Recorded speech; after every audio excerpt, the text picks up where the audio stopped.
तर ठाकरे बंधूंच्या मोर्चावर पृथ्वीराज चव्हाण यांनी प्रतिक्रिया दिली आहे। मोर्चात सहभागी होण्याचा निर्णय प्रदेशाध्यक्षच घेतील। तसंच राज्यकर्त्यांना एकच भाषा ठेवायची आहे, ती म्हणजे हिंदी, आणि हिंदीची सक्ती करणं हे अत्यंत चुकीचं आहे, असं मत पृथ्वीराज चव्हाण यांनी व्यक्त केलंय। राज ठाकरे त्यांच्या मोर्चामध्ये सगळ्यांना सहभागी होण्याचं आवाहन केलेलं तो आहे। पॉलिटिकल ऍक्शन बघा, पॉलिटिकल ऍक्शन आहे, कशी कोणी कसा मोर्चा काढायचा त्यामध्ये सगळ्यांचं समर्थन आहे। मराठीवर अन्याय होता कामा नये, आमची भूमिका आहे त्याचा कशा प्रकारे आपण मांडायची आम्ही ठरवू। एक राष्ट्र एक भाषा हा त्यांचा दृष्टिकोन आहे, त्यामुळे हा गदारोळ उठलेला आहे। आता त्यांनी थोडा त्यात बदल केलेला आहे।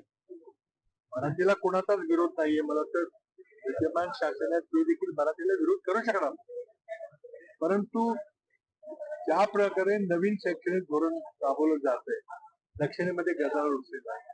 सर्वांचं एक मत झालेलं आहे की कुठेतरी हिंदी भाषेची सक्ती करून देशात काही काळानंतर एकच भाषा ठेवायची, ती हिंदी असणार। हे चुकीचं धोरण आहे।